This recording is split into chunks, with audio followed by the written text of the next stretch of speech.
Good morning, everybody. This is Christopher with Virginia Tombstone Revival. I am back at Olive Branch Cemetery right now. It is Tuesday morning around 10:15. I'm actually back on night shift for the next 2 weeks. So Ronan's at school. Well, he's at his mom's doing schoolwork since he's homeschooled and everything. But I wanted to come back out here and take a look at the large monument that Ronan and I did the other day for Dolores Para and her father. I'm going to do something a little bit different today.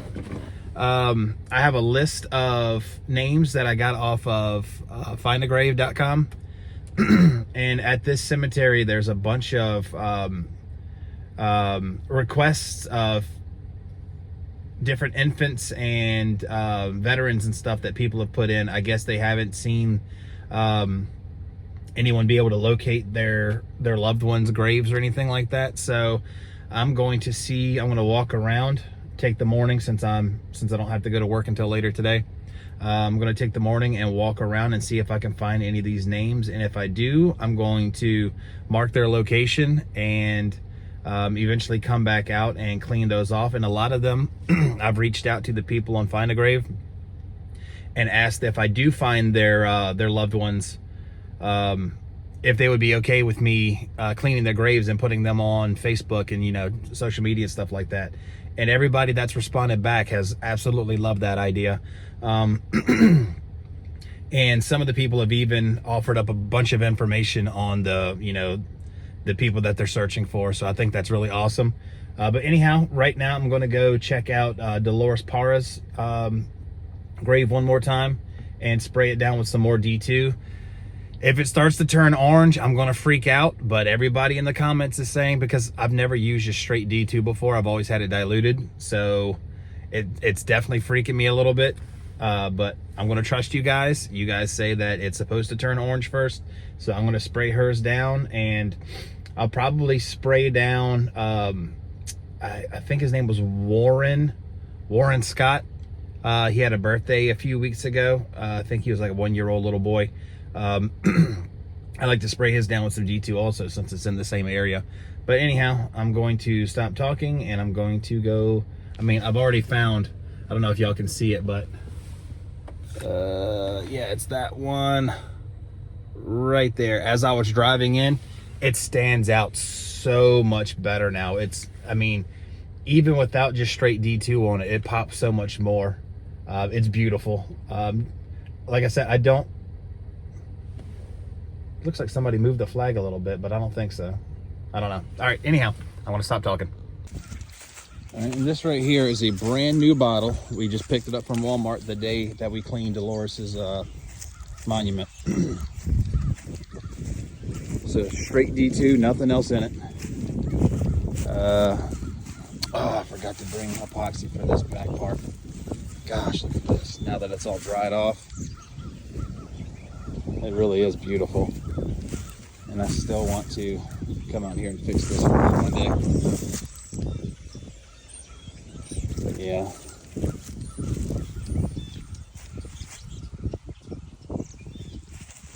All right, I'm going to just try a small back portion and see. Oh, I guess I've been on a lot.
No, it's not turning as straight orange as it was the other day, so that's giving me a little bit more confidence.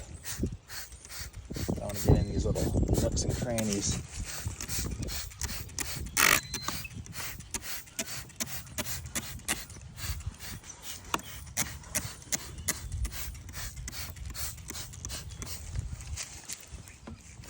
A lot of growth still at the neck.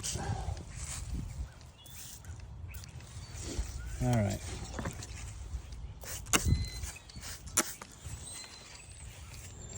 Yeah. I still need to get the back side of her father's stone, but I'm gonna have to put the camera down for that. Let's see. Okay.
Okay.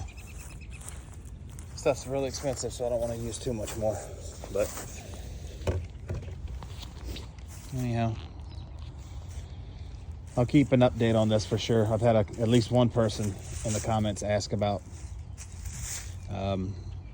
posting some updates on this one, especially now that I've soaked it completely down with just straight undiluted D2.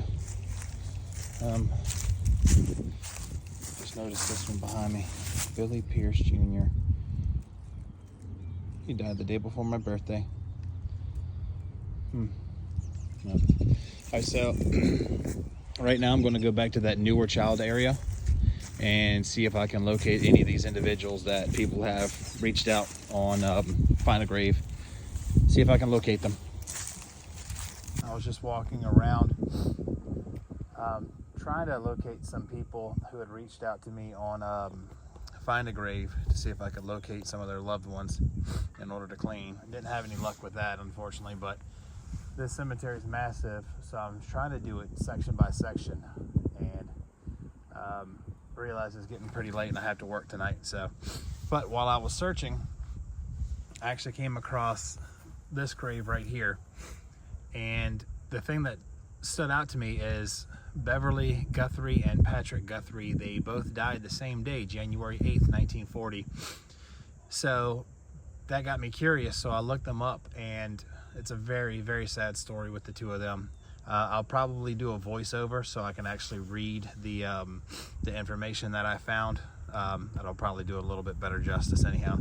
So for this one, I'm probably just going to be quiet and be respectful for these two little boys, apparently. I mean, I didn't think Beverly would be a boy's name, but according to the paperwork that I found, it is. They're both boys. So anyhow, Beverly Guthrie was born December 14th, 1932. And Patrick Guthrie was born September 23rd, 1936. And the inscription down at the bottom says, "Suffer little children to come unto me." In an article on findagrave.com uploaded by username Eve, the article states, 3 Pensacola children killed in auto accident. Crash occurs near Smithfield, North Carolina on icy highway. 3 young Pensacolans, Patrick Guthrie, age 3, and Beverly Guthrie, age 7, sons of Mr. and Mrs. T.A. Guthrie of 17 East Brainerd Street, and Catherine Bowes, age 16, daughter of Mr. and Mrs. Marion F. Bowes, were killed in a collision involving 2 automobiles and a truck near Smithfield, North Carolina yesterday. An automobile driven by Ms. Guthrie was said to have run into the rear of another car on the Neuse River Bridge and was thrown into the path of a truck, which crushed it. Ms. Guthrie is said to suffer bruises and shock. Mr. Guthrie, manager of the F.W. Woolworth store here, and Reverend Wallace Rogers of First Baptist Church, left for Smithfield on learning of the tragedy. Ms. Guthrie and the children were visiting her relatives in Hogburn, North Carolina.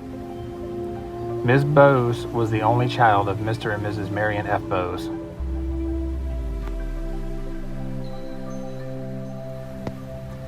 And user Robert Thompson on findagrave.com was able to find the death certificates of both Patrick and Beverly.